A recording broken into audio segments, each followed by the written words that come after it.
Here we have it, ladies and gentlemen, boys and girls, rugby followers, and anyone else. All Blacks defeat the Wallabies 38-7. Bledisloe won. Rather one-sided in the end. 6 tries to 1. An All Blacks performance that was far from perfect. In fact, wasn't as complete probably as Test 1 and 2 this year. First 30 minutes, still trying to find it, but yeah, it's Test rugby, so don't expect it always to be grand. The last 10 minutes, I think it was the last 8 minutes, they scored 2 tries. The first 10 minutes of the second half, they were able to defend and repel attack after attack after attack. Remember that one turnover from Adi Severe right on the try line, which was such a significant play. That could win you a World Cup. It underscores why he would be my All Blacks captain, would have been my All Blacks captain after the 2019 Rugby World Cup. And have him in, I would have him in 7, even though I think Donald Papali'i had a solid game. But I think the 2 standout players for me on the night, and one was more so than the other, I think, overall. I thought Will Jordan was, again, just those class moments from the man. Absolute class moments. There is no way in this world that Will Jordan will not be in an All Black starting lineup. I mean, you could put him at 13, I think. He is that good. The class is everywhere, not just scoring tries, but setting players up. And did both in the night. But I think probably man of the match for myself will be Scooter Barrett. A bit of talk I've heard. Again, he was tried to put more shots on previously in his career, and now he's found his role, captaining the Crusaders, and he has physical gifts. Like he's a Barrett, so he's actually pretty fast and pretty athletic. But he's completing his role, completing his tight role. He's in the loose as well, so his defense is. I remember that tackle he pulled off on Samu Karevi, where he came across on the right-hand side, I think in the second half. That would have been the early part of the second half. And even his attack is there, and a complete performance from Scott Barrett. It's why I would think next year under Razor, then Scott Barrett will probably be the All Blacks captain and will be well deserved and have a leading role there in an All Blacks engine room as well. So, yeah, plenty to work on. It took longer for the gears to get going for the All Blacks. There was really significant work by Australia or the Wallabies. I think at the breakdown, I think we struggled to shift players. We struggled to get through contact and blow past. And sometimes when we blew past, and then we got penalised. But again, in the big matches in the Rugby World Cup, big Test matches, it takes time to be able to wear down the opposition. So I don't think that's necessarily a negative, because the All Blacks were able to stay at it. The Wallabies got 1 try. And so the All Blacks, although the Wallabies made a lot more tackles and didn't miss that many more tackles, then the All Blacks were able to, once they were able to repel the Wallabies in the second half, then the match sort of petered out. And it was just a matter of time and opportunity. And there was some wonderful one particular try.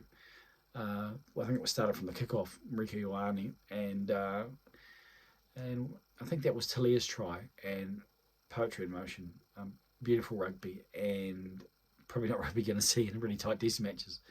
Although, again, if you are able to compete at a level of high intensity, then you can stress your opposition to such a point where at the back end, then they have nothing left. And I think the bench even came on. Credit to Anton Leonard-Brown. I think he came on and showed how much he wants to be in this All Blacks team, and how important it is for him to wear the black jersey. I think he came on and made a real impact. And so, good one from the All Blacks. Good to get 3 in a row. Dunedin next week probably means a lot of changes, or probably means some changes maybe. I think the starting lineup has shown that they've had 3 Test matches in a row, and so an opportunity to maybe see what some guys who are going to be in the Rugby World Cup squad and who haven't necessarily played much, an opportunity for them to be able to play under the click-clack Forsyth Bar in Dunedin, and to have an expression session of rugby. So on that note, maybe my voice is showing the wear and tear of a lot of talking, and it has been through the first and second halves of this test. But it'll be a test that Ian Foster can be content with. So Jace Ryan was pretty happy with that try. I think the try that I mentioned previously, and maybe Eddie Jones needs to maybe just take a couple of moments and maybe text the Prime Minister. Just a bit of encouragement there for Eddie, and a tough night at the office for him, and I guess highlights what I mentioned previously. I think that the Wallabies have talent, they have individuals, but it's the really foundational parts of rugby where they're weakened. And I think that comes down to experience, comes down to depth in their Super Rugby sides, comes down to all these other factors which require you to allow your rugby to build a foundation. I mean, a house looks really great. It looks really, with the first and second or the story, all these look great, but it's no good if the foundation isn't set. And so you don't necessarily see the foundation, but it is so vitally important. And yeah, I think that's where Australia struggle. And if you play in such a way that you draw them into that type of contest, then in the end you reap the benefits. I think the All Blacks reap the benefits. Obviously, I'm just looking now at the coverage and Alan Alatoa crutches, so hopefully it's not as bad as what it looked for him. And it will be interesting to see what Eddie does with his squad as well after tonight's test, and moving forward as Rugby World Cup 2023 comes closer and closer to our viewing screens. I think that's probably enough. I think a short review on a night that's been, pretty impressive from the All Blacks. I don't think the other parts. Scrum was quite good. We worked at that. Although I think there was some that was assisted by some injuries in the Wallabies. The line out worked well. I think the driving more got better.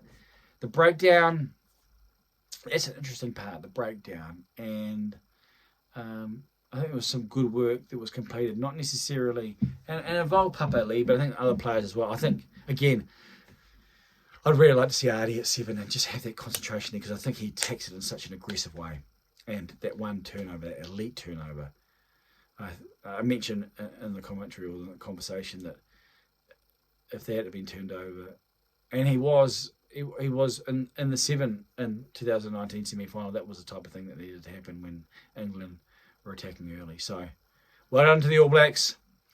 I trust whatever interaction you've had through the videos on I Am Johnny King YouTube channel, that you've enjoyed them, at least to some extent.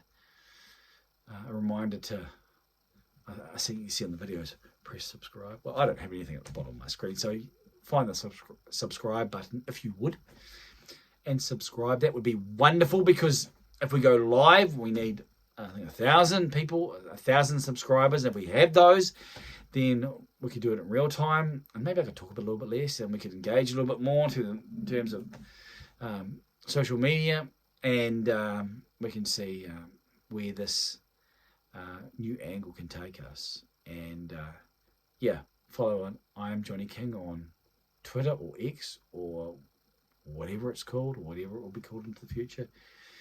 And until the next time, I bid you farewell.